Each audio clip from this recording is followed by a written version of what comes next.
Good morning, everybody. Thanks for joining us today for our final webinar of 2022. I'm Alex Trelecki with the Colorado Special District's Property and Liability Pool. Today we've got a great topic to dive into today on successful habits for professional effectiveness. So today's topic is going to cover the highly successful traits and behaviors that many people have in common. And what this means is that it's possible to learn the things they do so that you can apply these traits and behaviors for improving your own personal and professional effectiveness. We'll also discuss what these habits are, again, how to apply them, and then how to instill those same values within members of your own staff. I'm joined today by our presenter, Allison Horak. Allison is an independent training consultant and a member of the California and Oregon state bars while working as in-house counsel for an Oregon corporation. She handled litigation matters as well as training and educating corporate members on various legal issues. Allison has been a solo practitioner managing various transactional litigation and probate matters for clients, and we are thrilled to have her with us today. So a few housekeeping items to discuss first. We're recording today's session, as you heard on the voiceover. If you need to step away or have technical difficulties, don't worry, we will send out a copy of this to anybody that signed up through our Eventbrite page. A PDF version of today's slides are available for download in the files box above the chat box, which I see everybody has found. And you can ask any questions that you might have throughout the presentation right there. We'll also pause again at the very end for any additional questions once this is all over. And at this point, I think that covers everything. So I'll turn things over to Allison, and thanks for being here with us today and putting this together, Allison. Thank you, Alex. I appreciate you and all the behind the scenes things that happened to make this happen. And welcome, everyone. I'm happy to be here. So today we're going to be talking about what kind of habits could we take on and also instill in others that can help us be more successful. And I mean, you probably know there's a very, is my audio okay, Alex? You're coming through on my end. If there's anybody with audio troubles, and I'll type this in the chat box, could be localized, so we just want to log out and log back in. Gotcha. Okay. I looked like I was projecting on my end, so I just wanted to make sure. All right. So the last time I checked, the best-selling business book of all time was Stephen Covey's 7 Habits of Highly Successful People. And that's a wonderful book. And I will even be borrowing, I'll call it borrowing, from that book today a little bit. But I did want to kind of mix it up, draw some from my own personal experiences, in addition to, Stephen Covey's wonderful advice that he has. So let me share with you, I'm going to forward my slide. Here are the 3 habits in our hour today that I chose to focus on. The first one is managing your time. Now, everyone in here is a successful professional. So I know it can be easy to be like, blah, blah, blah, time management. But this is the area where I am going to use something from the 7 Habits book, Stephen Covey's book, because I think it's a good reminder for all of us. Everyone in here is probably doing a very good job managing their time. That doesn't mean there's not room for improvement. I know that was a double negative, but that means there still could be room for improvement. So we'll talk a little bit about time management. Then we will talk about the ability to receive feedback. A lot of time and energy has been put into the topic of giving feedback. And as supervisors, managers, bosses, and staff people, we need to know how to give feedback to other people too, so it doesn't sound harsh. So we increase the likelihood of them hearing it and acting on it.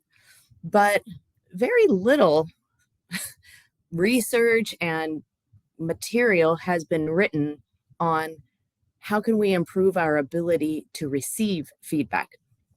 Now, there's probably more than one book, but the one book that I'm familiar with that I drew upon for this section was a book called Thanks, for the feedback. And it is meant to be said a little snarky like that, like, thanks for the feedback.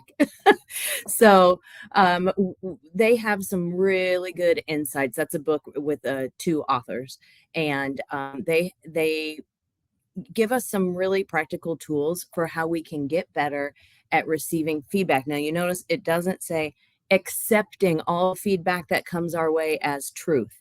No, not necessarily, but I'm excited to share some ideas that they have for us. And then the third area that I chose to focus on is confidence, being more confident and visible at work. I have come to believe that this is definitely a skill that can be learned. It's not like, oh, you're either confident or you're not, and there's nothing you could do about it. I think all of us can become more confident, and kind of like managing your time, even if you're like, I think I'm doing a pretty good job of that already.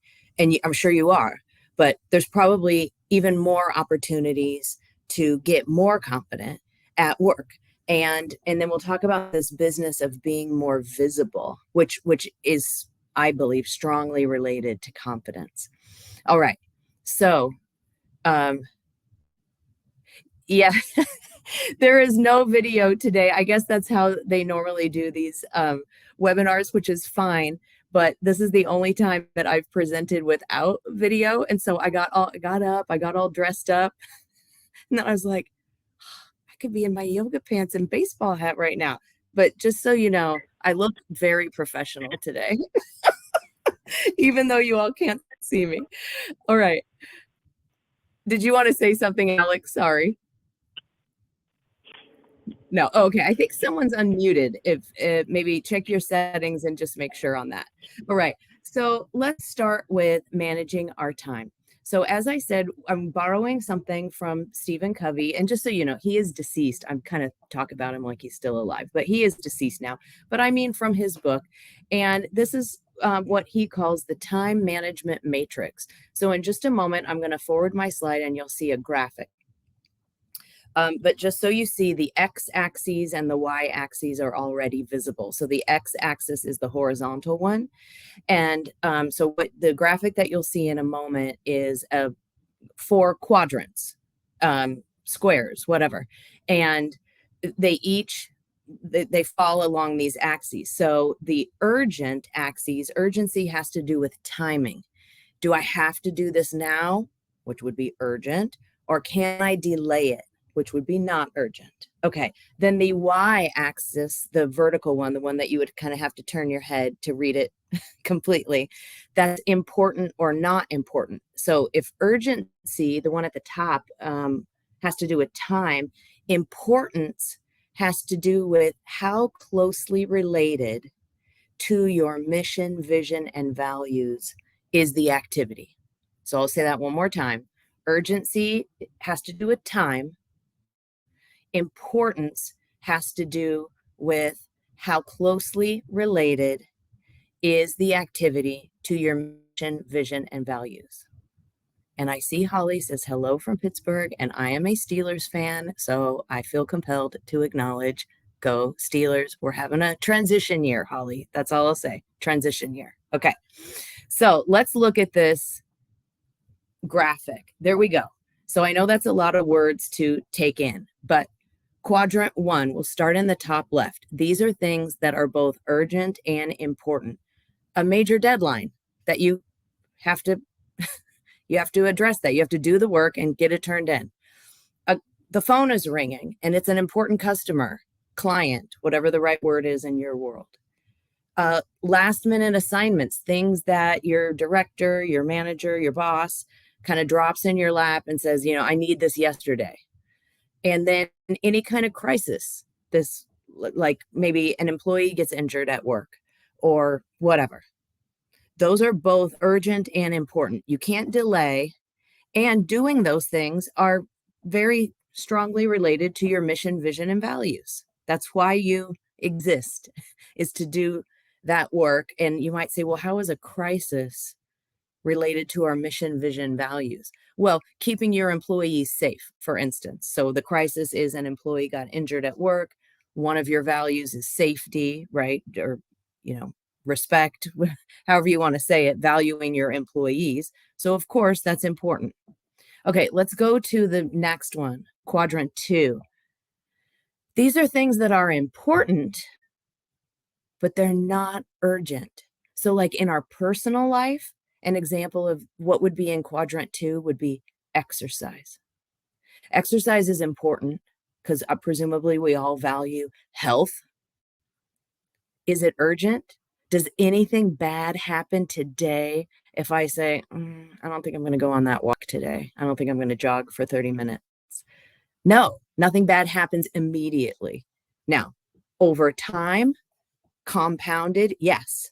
But as right now, it's not urgent that I exercise today. I could not do it today and everything would be fine. Okay, so that's in our personal lives. The stuff that's in the box is in our professional lives.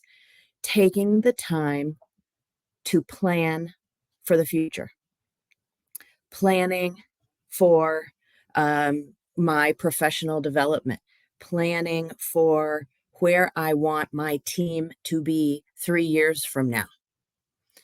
Continuous improvement, the next bullet point references, am I taking the time to look around and say, how could I improve the customer experience? How could I improve maybe how we do payroll around here? How can we improve whatever processes you deal with? A lot of times we feel so busy with the day to day that we don't make the time to step back. And then the last bullet point, professional development, that's what you're doing right now. You're at a webinar developing yourself professionally. A lot of times we say, I don't have time to go to that webinar. I'm too busy, right? Okay. Bottom row, quadrant 3, distraction. These are things that are time bound, but they're not very closely tied to your mission, vision, and values. Unimportant meetings. Now, you notice it doesn't just say meetings. Not all meetings are unimportant, but some perhaps in your life are. You're not adding value. You're not getting value. Why are you there? It's an existential question. Why am I at this meeting? Producing or reading meaningless reports. Not all reports are meaningless, but perhaps some are. It's a question. It's a self-reflection question. Needless interruptions. All right, let's move on to the last quadrant, quadrant 4. These are things that are not important, and they are also not urgent. You do not have to deal with these things immediately, and they're not related to your mission and vision and values. Gossip. Checking on whether your Amazon package has been delivered at home. Taking a call related to a social activity you're going to do this weekend. Now, I don't want you to think I'm being overly harsh about this. We all are entitled to breaks, and that's the time when you take care of your personal business. But many times the lines get a little blurred. So this is really a self-assessment tool and accountability tool.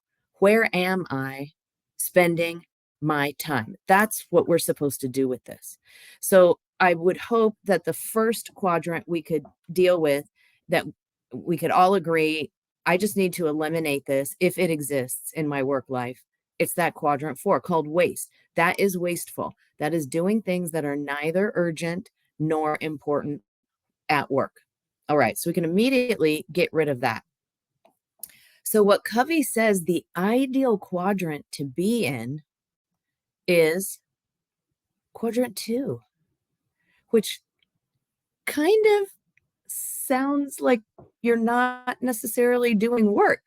I mean, you are doing work, but this is like, at least in my life, those things that are captured there in quadrant 2 are often things that I'm like, yeah, it'd be nice if I could carve out a tiny bit of time to do some of that stuff, but probably not.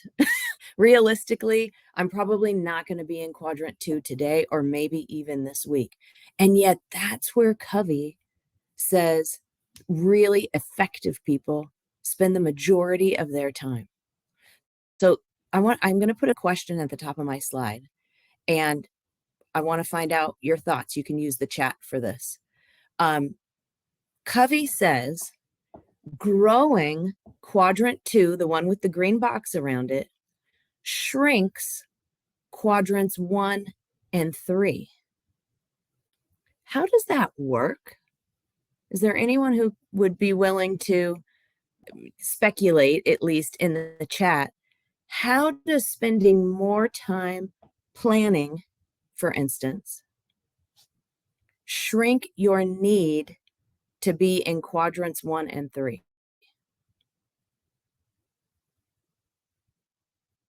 I know it takes time to type and think, so there's going to be just a little bit of silence. I can tell that some people are typing. I appreciate you.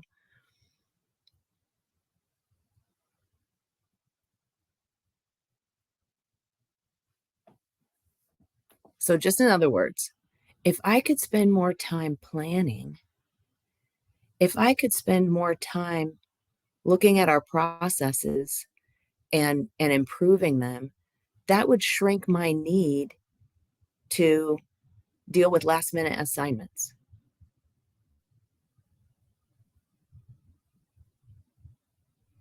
Yeah, Holly, it shrinks because you're spending more time in quadrant 2. That part's true, but like, how does it work? Why does spending more time in quadrant 2 shrink the need for quadrants 1 and 3? Let's see. Pat says, because you're being proactive, you're coming up with a plan before the issue arises. Yes. Shannon, planning allows for backup plans too, in case of things that may pop up like meetings, and allows time to address last minute assignments. Right.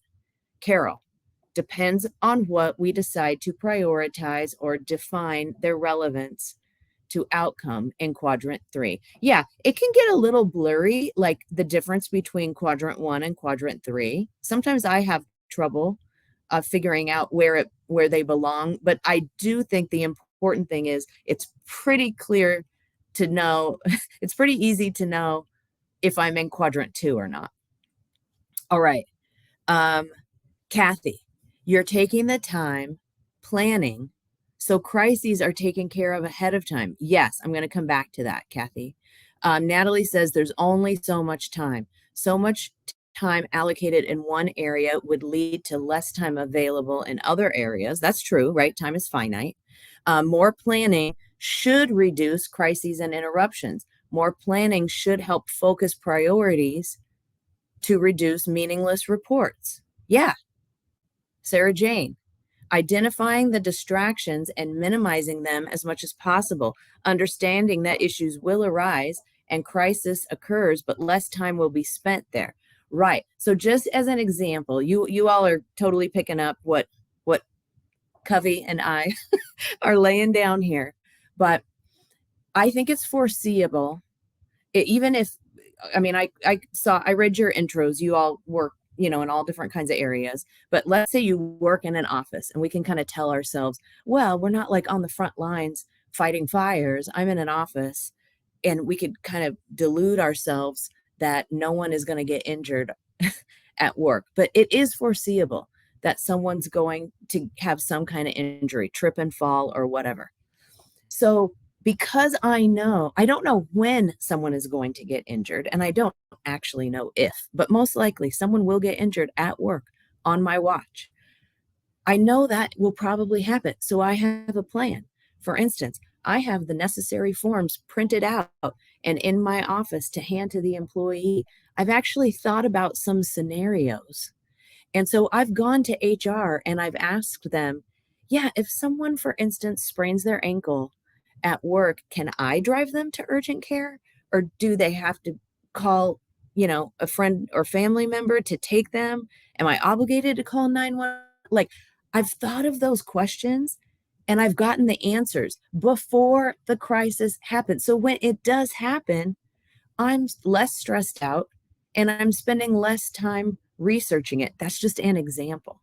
But like, you will have supply chain issues, or you will have Interpersonal problems. You will have conflict on your team. Do you know how to de-escalate conflict in a staff meeting? And that's a rhetorical question. I don't expect any of you to answer me that. But that's what I mean. You've maybe read a book, read an article, talked to a mentor, taken a class on conflict resolution, so that when it comes up, it doesn't completely derail your day or week. All right. So now that we've gone through this, we've got a quick poll. It's an anonymous poll. Thanks, Alex, for doing it. And so, none of this is attributed to you. But now that we've gone through this, kind of do a quick self-assessment. If you're honest, what quadrant do you spend most time in each week? And it doesn't mean you don't spend time in other quadrants, but if you're like, if I'm being honest, most of my time is probably spent here. What is it? I'll give you a few seconds. I see you all responding. I appreciate you. And it's okay if you choose not to respond. But again, it is anonymous. Oh yeah, and I see some folks doing it in the chat. Thank you. There is a poll that's up on your screen. So you click in the box, but totally fine. Your answers in the chat are totally fine also.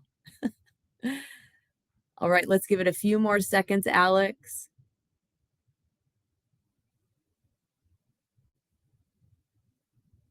All right. I think we're good. Oh, let's see. Jennifer has a quote for us from Abraham Lincoln. Give me 6 hours to chop down a tree, and I will spend the first 4 sharpening the axe. Oh, such a great quote to illustrate this. Thank you, Jennifer. All right. So yeah, I'm fine if you want to broadcast the results. Alex, maybe you did it already. I'm sorry. Maybe you did. But it does look like the majority of us identified with being in quadrant 1. And there's nothing wrong with that. That's where the actual work gets done. A lot of the actual work gets done. But I hope that a takeaway from this is some reflection on perhaps I could wait my time, WEIGHT, I could wait my, the 40 hours or whatever. Some of you are laughing like, yeah, right, only 40 hours, lady. But anyway, I'll just say the 40 hours of my work week, maybe I do need to make some changes to how I'm weighting each of these quadrants. All right, so I hope that's a takeaway that you have. So I have a few more just time management tips, and then we'll be on to our next habit. Triage your work. This is for everybody, whether you're an individual contributor, staff member, a supervisor, a manager. I think this is really good advice. Triage your work before diving in. Now that triage is not a word I use daily, but what it means is resist the urge to work on the first thing that falls in your lap each morning. Another way of saying that is don't open up Outlook and let your inbox be your to-do list. I'm not saying you can ignore your inbox, but there are probably more important things for you to do than to just let your inbox be your guide. So be more intentional about it. Prioritize your projects and tasks by deadline and importance. You notice that harkens back to the 4 quadrants. Okay, next, avoid multitasking. It seems like in the 90s, multitasking was almost like this badge of courage or whatever. Like, yeah, I'm a really good multitasker. Like people would say that in interviews, and it's like, I wouldn't really suggest saying that. I think we've learned that it's not the best. So toggling between different projects disrupts your flow. Instead, focus on completing one task at a time. And then another tip related to this is save smaller tasks to tackle all at once. For instance, like filing. If you deal with physical files. It might be tempting, like, oh, I'm done with this one. Let me go over to the file room and put it back. And so you're up and down and up and down. And I will say, physically getting up from your desk is good for you, but really disrupt your flow. Instead, I mean, I like cleaning off my desk every day, but instead you can make a small pile. And then at the end of the day, that's what you do. You go do the filing. And that's just one example. But really think about, am I using my time wisely, or am I forcing my brain to work harder than it needs to? Next, take time to recharge. All right. Yeah, Carol, I see your comment about balance. Thank you. So take time to recharge. Step away from your computer before you transition from one concentration heavy project to another. That'll give you a mental reset. We need that. I appreciate Carol bringing up, we need balance. You do have to step away. You should be taking your regularly scheduled breaks. And even if it's not an official break time, you may need to give your eyes, which really means your brain, a break from the computer. And so maybe you don't wait till the end of the day to do your filing. You have a midday filing break. Or, if you need to, like, oh, my supplies and my desk drawer have gotten really out of hand. Before I go on to this, this next big project, I'm going to take 5 minutes and just do a little sprucing up of my, paperclip stapler drawer in my desk. That's a great idea. You're accomplishing two things. You're giving your brain rest, and then you're also getting kind of a menial task done at the same time. All right. And finally, do your best to minimize distractions. I know this is very difficult, but my best advice is to turn off all notifications. Now, that may seem scary to you, but if you're like, all, well, I don't know what all is in your world. I'll be more specific. Turn off email notifications. Now, some of you may be like, you don't know the kind of work I do, Allison. You don't know, life and death is in the balance, and I can't do that. I hear you. And if that's true for you, then you make the decision.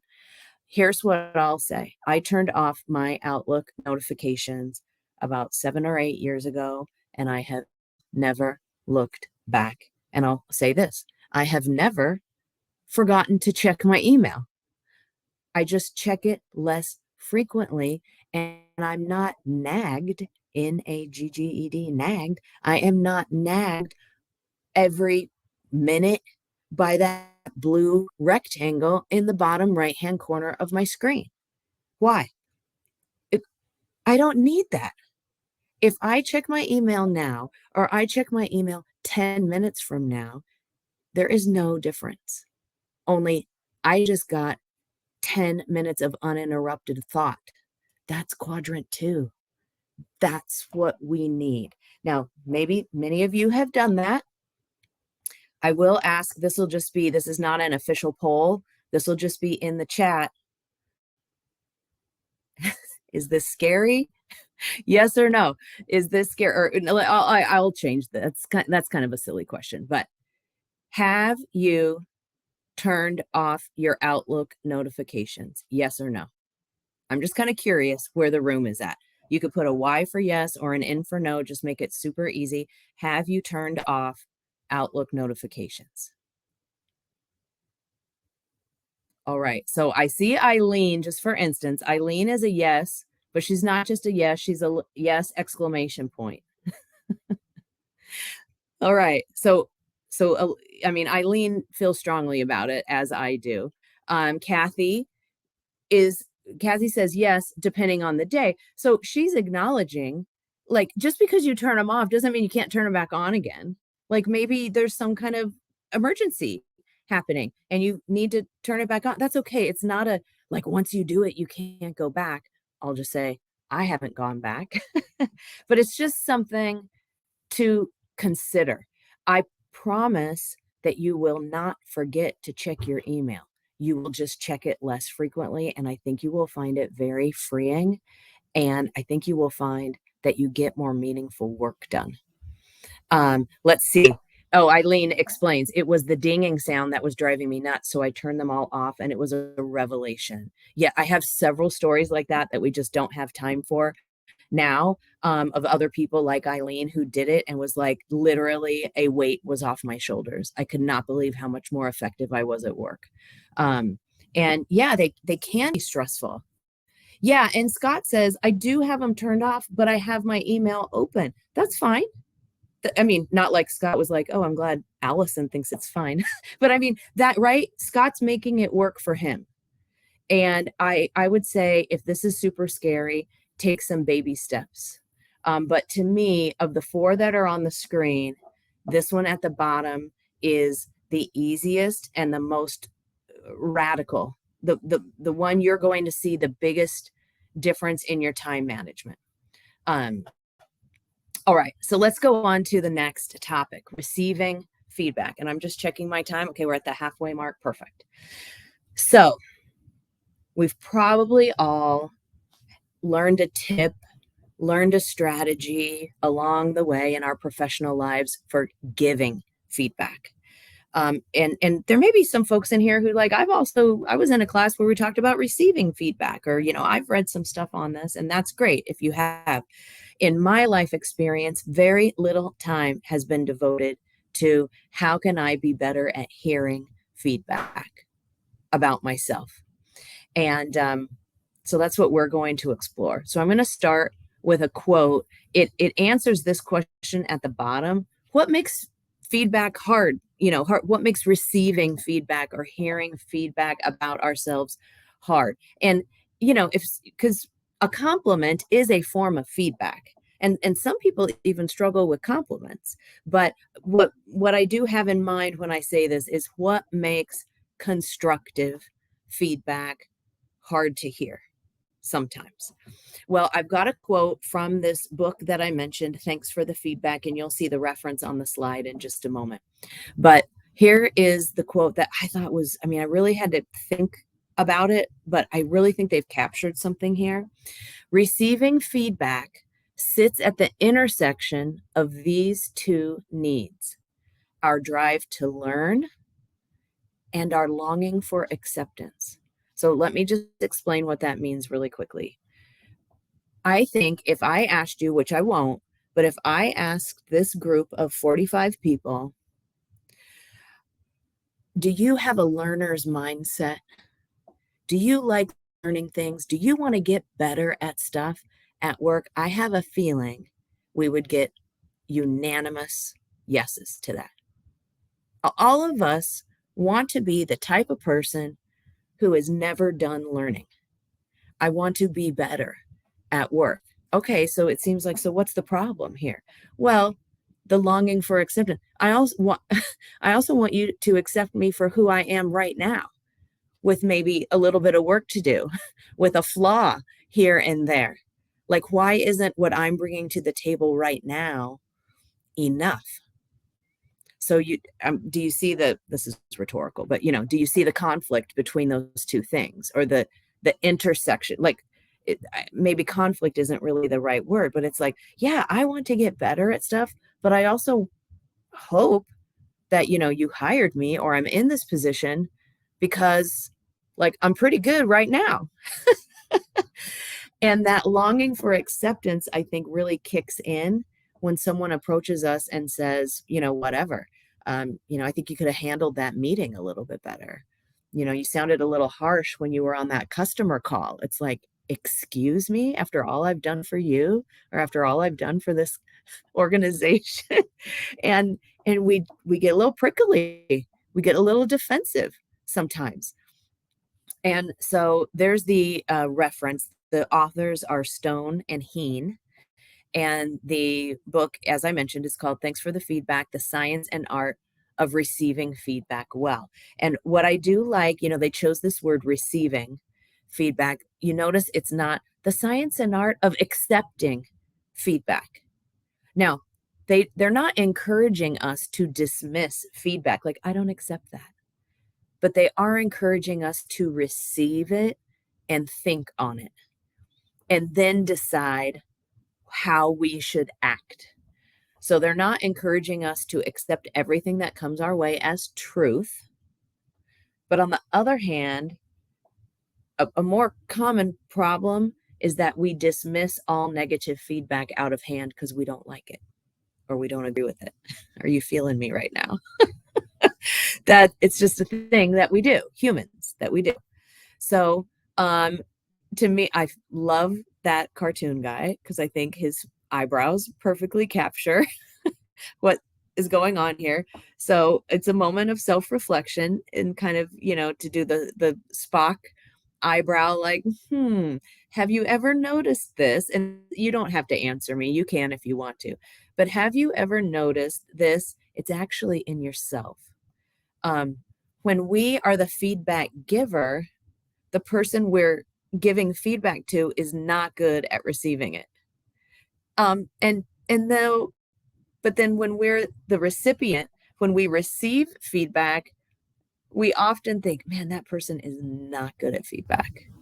That was so rude. That was not the right. I can't believe he wanted to talk to me at the beginning of the day before I've even sat down, or the end of the day when I'm getting ready to go home to my family, or the middle of the day when I'm getting ready to go to lunch, or I'm coming back from, right? There's always an excuse for why we don't like the feedback. And it could be something as kind of unimportant as when the feedback was given to us. That has nothing to do with the content of the feedback. And yet we use that for excuses. Ugh, can you believe he gave me that feedback the day before I'm going on a week vacation? Forget you or whatever. It's like, okay, that has nothing to do with the actual content of the feedback. But this is, I mean, I know I relate to this slide. Maybe you do too. But, we give feedback and we're like, oh, that person cannot take any bit of constructive criticism. And then we're on the receiving end of constructive criticism and we're like, I cannot believe how out of it this lady is. Like, she doesn't know what she's talking about. I don't do that. It's like, okay, maybe there's something else going on here. Maybe we're not good at receiving feedback. So what those authors, Stone and Heen, say as one of their strategies is that just kind of almost like a mindset to have.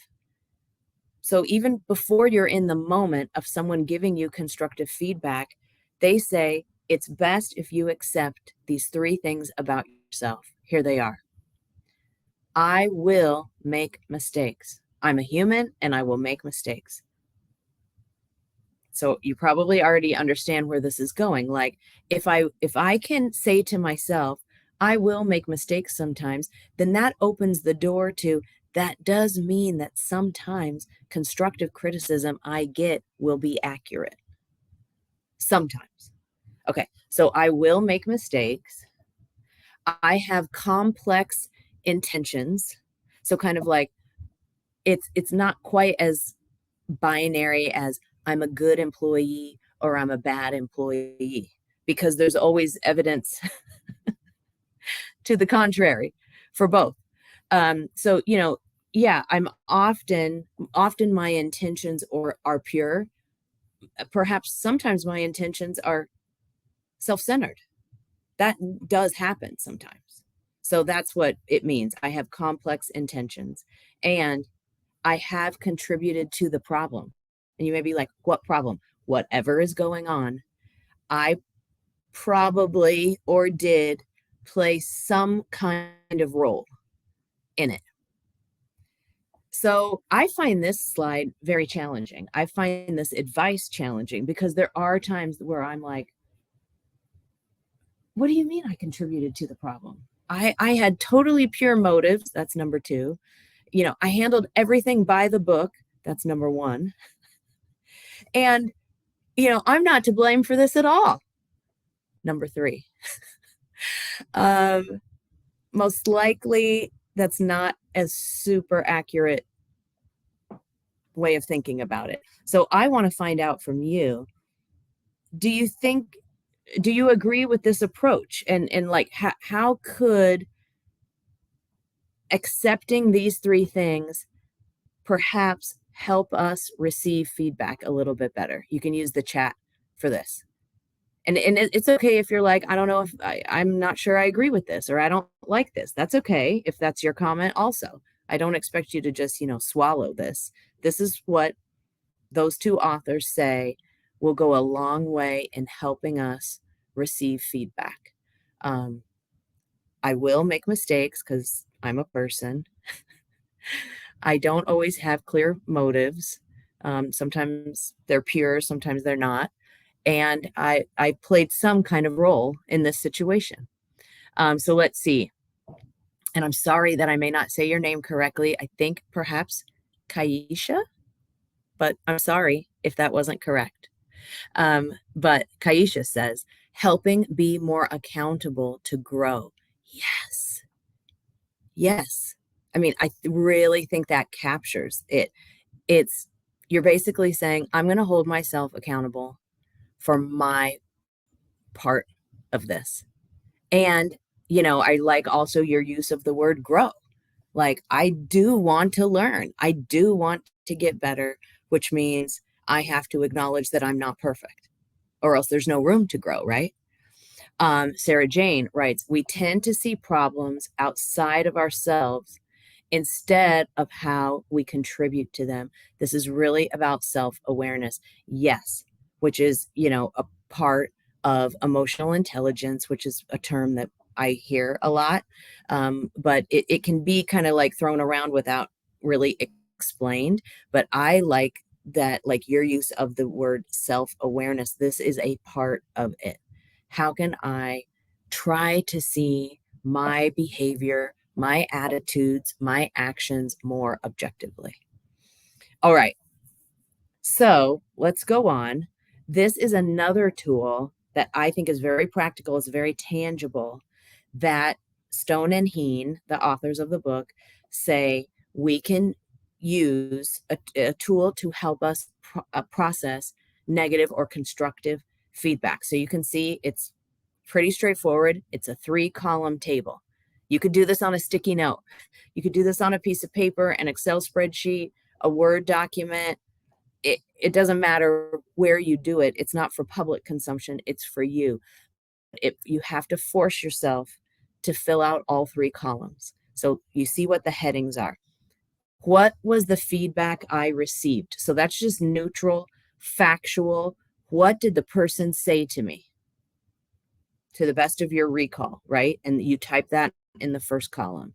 Then the middle column, what's quote unquote wrong with that feedback? What do I disagree with? What do I think is dumb about their feedback? And then the last one, what might be right about their feedback? So let me show you how this would work with a quick example. Here, it's just a hypothetical, right? Here's the feedback. My boss said to me, you're late again to our staff meeting. Don't let it happen again. As I enter the room and everyone's staring at me and I sit down and it's only like 2 minutes past the start time. But those are the words that my boss said. Allison, you're late again to our staff meeting. Don't let it happen again. And that's probably evoking something. Like if you're putting yourself in the position of receiving that feedback, I mean, you may be having feelings right now, like having some reaction to that. Okay, so let's talk about all the things that could be wrong with that. Just for instance. Well, that was totally inappropriate for my boss to say that in front of everyone. She should have saved it for our one-on-one meeting. Okay, that's valid. Public humiliation is not the way to go, perhaps. And also, excuse me, I was only 2 minutes late and I didn't miss anything. She was doing one of her stupid icebreakers again. She's overreacting. You could see this can be very cathartic also, this process. Okay, but we don't get to stop there. We must fill out the right-hand column, which is, okay, to be fair, is there anything in what she said to me that had any amount of validity? What might be right? Well, I have been late to the meetings a few times, and now I'm noticing I am always the last one to arrive. Secondly, whether it was 2 minutes late or 10 minutes late doesn't really matter. The important thing is that she noticed, she's my boss, and she's peeved. That's, I, I have to acknowledge that. And then if I can step back from it, I'll have to say, if I were giving advice to my kids or someone I was mentoring, I would say it's best to be early or at the latest on time to a meeting. It is not a good idea. It is not a best practice to be late to meetings. So, what's your reaction to this tool? You could use the chat, please. Do you like this? Do you think this could be helpful? I think it's really easy to implement, for one thing. I mean, all you have to do is have a piece of paper or a Word document. But what do you think about this? Do you think this could help us be healthier in our responses to negative or constructive feedback? All right. So Carol says practical and helpful. So over and over again, like if you Googled habits of successful people, most of the like listicles, articles, whatever that you read will have something about the ability to receive criticism or feedback. So that's why I felt really strongly about including this one. I just think it's so important. Okay, so yeah, Kaisha says helps reflect on each situation. Yes, Kathy, I think it's helpful and gives some good self-reflection. Okay, Carol says, thank you, Kathy. I didn't mean to be like, okay. Good observation, Kathy. Carol, we have to be honest with ourselves. Yes, Shannon, I think it would be helpful. Okay, good. I hope it's a tool that you all feel that you could use and also share with others. Nicole, helpful to be aware and see both sides if we take our own advice. Right. Holly, this helps me calm down my initial angry reaction. That is so important, Holly. And I mean, it may get to the point if you do it enough in writing that you're able to do it mentally. I mean, I'm not there yet, I'll just admit, but like, okay, what did the person say? What do I hate about it? What's wrong with it? But then get to the point, you know, what what might be right about it? What are they saying that has some truth? And if we could, get there, I totally agree with Holly. It can help our emotional reaction to it. And then Jordan writes, I think it would improve reactions and allow time to reflect and process the information instead of reacting and leading to additional issues. Yeah. And, when someone comes to you at work, it is okay to say, let me think about that for a minute, or like, can I have a few minutes to just think on that, and then let's talk later this afternoon. I kind of need to process what you're saying. That is totally acceptable, and I think we need to normalize that behavior. We need to get more comfortable with that. All right, so last bit of information on receiving feedback. Not all feedback is created equally. When you get feedback that's rambling, confused, muddled, incoherent, in other words, the person truly is not good at giving feedback. Here's the one thing that, so basically you're confused. They're all over the place. They're nervous and they're just not making sense to you. You could just ask this one question. What is the one thing you want me to work on? And so it might sound like, I think that question in bold is fine just as is, but this is how it might sound once the person finally stops talking. If you can sincerely say thank you, thanks for taking the time to give me that feedback. You've raised a number of issues and I'm really serious about improving. The best way for me to do that is to focus on one thing at a time. Let's figure out a good place for me to start. I really like that. Like, keep that question in your pocket. If you're like, I don't know what this person is saying, just say, well, what's the one thing I could work on that would help this situation? And you will get clarity. You'll force them to clarify their thoughts, and you look super mature and self-aware in the process. It's a win-win. All right, last topic, be confident and visible. All right, I drew on a different book for this. It's a book called The Confidence Code. It's referenced in the bottom right-hand corner, I know, in small font on this slide. Let's look at how they defined confidence. I've got 3 short sentences here. First, confidence is a belief that I can achieve what I set out to do. Confidence ultimately is the characteristic that distinguishes those who imagine from those who do. Confidence is the purity of action produced by a mind free of doubt. So if we look for a theme in those 3 quotes from this book, it's action, right? We have the word do, the word do, the word, sorry that the line is a tiny bit off there. I'm not crossing through the word action. I'm trying to underline the word action.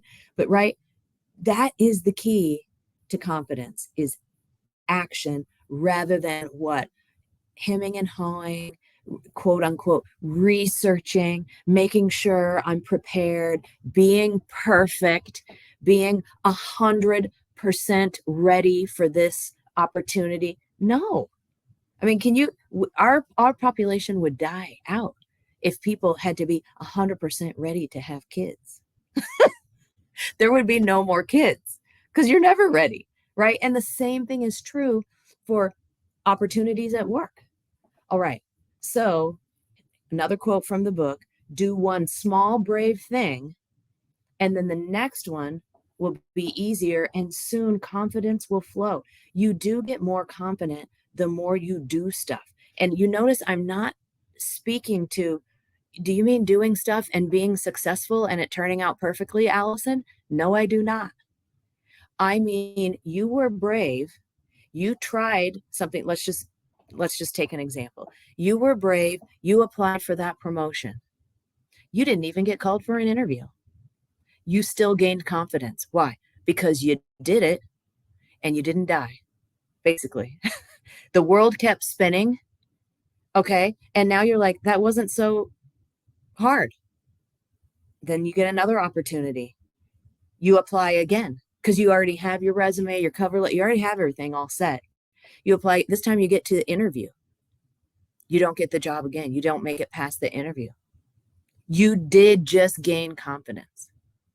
That is not a confidence breaker. That's a confidence builder. Acting rather than thinking, overthinking, and never doing. That's what kills confidence. And let's see, Carol says, sidebar, I was new on a job. The boss would constantly tell others not to speak to me, even if they were learning through the exchanges. She publicly humiliated me for weeks by coming near my office and asked that others not ask me questions. I had a private meeting. It was the best approach. That's interesting. So that's about the feedback, I think, Carol. Wow, I'm sorry that you experienced that. Oh, dear. All right, so let's keep talking about confidence. This is a key concept. In the most basic terms, what we need to do is start acting. Now, I don't mean acting like Hollywood, like pretending, but like doing stuff. We need to start acting, risking, and failing, and stop mumbling, apologizing, and prevaricating. If we don't take risks, we'll never reach the next level. I love that quote. So, confidence occurs when the insidious self-perception that you aren't able is trumped by the stark reality of your achievements. What this quote from the book also is getting at is sometimes we are our own worst enemy. How am I perceiving myself? What is my self narrative? What is my self talk? Oh, Allison, you'll never get that promotion, so there's no point in applying. Oh, Allison, it's probably a mistake that you're even here in the first place. So there's no way you should volunteer to present at a staff meeting because you don't have enough knowledge, you don't have enough experience, you're not a good enough presenter. That is my self-perception. That is my self-talk, and the only person responsible for that is me. So what can we do to trump our self-perception and confront ourselves with the stark reality of our achievements? I have a couple of ideas. The first one is this. So yeah, there's how can we increase our self-belief? 2 ideas. The first one, recognize our achievements as achievements, not coincidences or luck. So when somebody says, I guess I'll just use my name again, Allison, I really enjoyed your webinar. Thought you had a lot of good information. And then I say something like this in response. Oh, I'm sure the other 11 presenters this year were better. What? Why would I say something like that? Or, oh, I'm sure anyone who they would have asked would have done the same thing. What? That is me not acknowledging my achievement. Now, some of you may feel a little uncomfortable, like, she kind of doesn't seem like she's encouraging us to be very humble. Well, I think I appreciate humility, but humility doesn't mean I can't acknowledge my own achievements. So in my opinion, you should say 5 words when you get a compliment. Here they are. Thank you. I appreciate that. That's all you have to say. And you have acknowledged your achievements. Okay. Thank you. I appreciate that. That's all you do. All right. So you can start a success log, keep a Word document, whatever, that tracks things that you've done in this, this last 12 months that are successful, that were meaningful at work. Give yourself credit for putting your strengths into action. Compliments, efficiencies, revenue you brought in, difficult projects you completed. It's a historical record of your value. It helps at performance appraisal time. And also, if you have any window for salary negotiations, having this success log. Oh, my little icon did not come through. That's unfortunate. That was a success log, that random blue strange shape. Sorry that isn't visible. But anyway, keep track. Okay, what's another idea? Promote yourself when you've had a success. Make your achievements known to your manager. Recognize and talk more about your successes. It reframes our thinking and leads directly to more success. Your employer, your boss, wants to know the good stuff you're doing, but he or she most likely won't know most of them unless you tell him or her. So how can you do that without sounding super braggy? Here's some ideas. Hi, boss. Did you hear we won the award for creative direction? I'm so proud of my team. So that's a team, not an individual. The other 2 are individual. Hey, boss. I thought you'd be interested in hearing this encouraging feedback I got from a customer today. And then you tell them what was said to you on the phone, or you forward the email from the customer. And that's it. And then you say, thanks for listening. Bye. That's all you have to do. Oh, I wanted to share some exciting news with you. My grant application was accepted today. I don't think, you can have your own opinion, of course. I don't think any of these sound like arrogant or braggy. It's sharing information. And I believe we should all get more comfortable doing this. Okay, my next to last slide is this. I'm just going to give it to you quickly. You can think about these on your own. Increasing your visibility at work. Sometimes it's not enough to just come to work, give 100%, and go home. Like to just do what's on your duty statement. We need to be thinking about, am I visible at work, so that people know that, maybe I'm interested in a high profile project, or I'm really good in this area. So here are some ideas. I won't read them all to you. I do really like number 1. We'll focus on number 1 and number 10. So number 1 is speak up in meetings. Now, it's not just speak up to hear your voice. It's you're prepared to have something to contribute. So when those agendas get circulated before the meeting, read them so that you're prepared to speak on the stuff that's going to be talked about. And then again, you could read these on your own. You get your own copy of the slides, but look at this number 10. Highlight other people's achievements. Sometimes that's called amplifying, but that shows humility. I'm not just out to get all the limelight myself.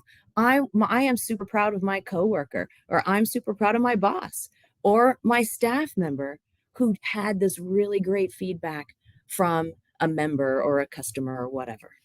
All of those things help you be more visible at work and put you in a good light. All right. Thank you all.